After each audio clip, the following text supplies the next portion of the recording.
We're here today at my friend Alice's house in Madison, South Dakota, and she is an expert canner, and she agreed to let us get a little look into how this process works. So this is her daughter Marilyn stirring, and we have to be sure we stir really well because these tomatoes can stick. So what is in this already? We have all of these delicious homegrown tomatoes, garlic, pepper, some seasonings, and anything in your garden. Zucchini and all kinds of kale. We've got lots of stuff here. So this is Alice, our expert canner. We're going to go ahead and let her talk to you about her history of canning and all the awesome stuff she does with this process. Well, hello. I'm going to be 90 years old in a couple of weeks, so I've been canning a long time. I've been helping my mother ever since I was a child, and then bit by bit picked up on my own. I always do pressure canning because that is safer, and I'm always very careful when I can to make sure that if I'm canning a tomato with a lot of other vegetables in it, there are lots of alkaline in things like zucchini and kale, that sort of thing, so you need more time on a canner. You need to be aware because you don't want food poisoning. We're going to show you how we can. For tomatoes, sometimes I pick tomatoes when they're ripe, but you don't have enough to make a large batch for canning. So I core them and then put them in the freezer with peeling and everything on them, so that when I'm ready to can, they come off very quickly. Just run them through hot water and the peeling comes off very quickly. And then you can have a large supply of tomatoes, because when you can, it is work, and you just really want to do it once or twice. Otherwise, if you only have a few tomatoes, your canner is too big. It's a waste of time and energy. Very good. One other point about Alice is you all know that I'm a dietitian that does these videos for Connections Area Agency on Aging. What you don't know is that Alice is also a dietitian. Retired, of course. Retired. These are some of the spices that Alice likes to use, and we will have a recipe posted at the end, of course. There's oregano, thyme, cumin, there's basil in here, bay leaf, salt, and pepper. I need to preheat the tomatoes and whatever else and spice it and then taste it. So as Alice said, it's very important that we taste before we can, so that we have the right amount of spices. So we're just going to taste this. We took it out of the pot. This one's great. This is the second batch, and we decided to give that one a little more heat to use. Yeah, a little more spice for some different types of recipes. But to put it into jars, it has to be hot. Jars need to be hot, lids need to be hot, and the food needs to be hot.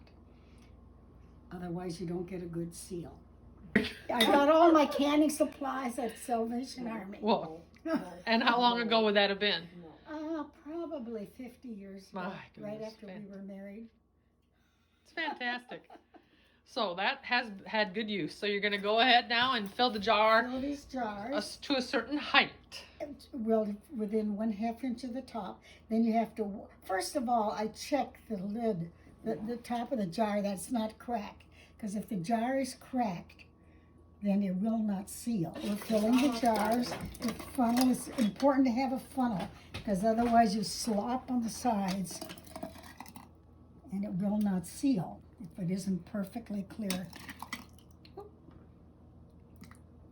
Okay, I'm going to show you if you want to look inside. Oh, I'm going to put a little more in there. And you can see it's right up.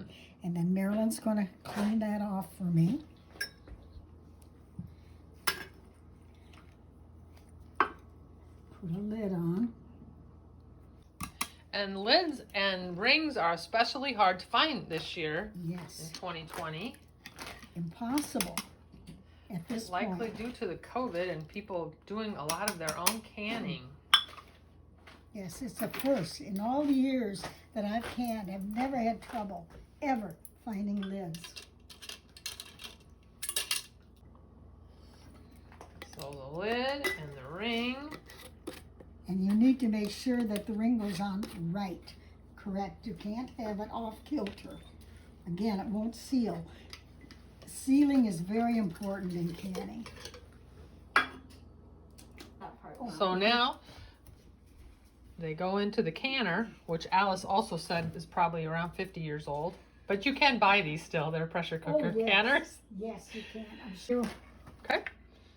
Fit it, but you must be sure to fit it tight and even. It has to be even.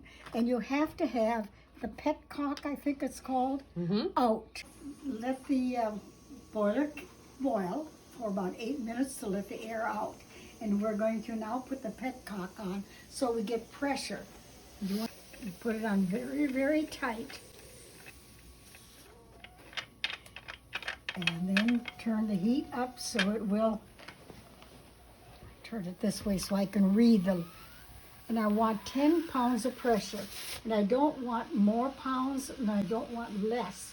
Because if the pressure goes up and down, juice leaks out of the jars and they don't seal. So it's very important to keep the pressure right at 10 pounds. And so I sit right by my canner and I watch it. I don't sit and read, I don't do anything, I pay attention. So you watch the gauge and then you adjust your heat on your stove So accordingly. it stays at 10 pounds. So you set your timer once it gets to 10. Yes, I wait till it gets to 10 to work. The pressure is building even as we watch. Okay, so now we have pressure cooked these quarts on 10 pounds for approximately 12, 15 minutes. Yes, correct. Just to be sure, Alice said. Yes, it's particularly if there's a low acid food. So now Marilyn's lifting them out. They're looking great, right?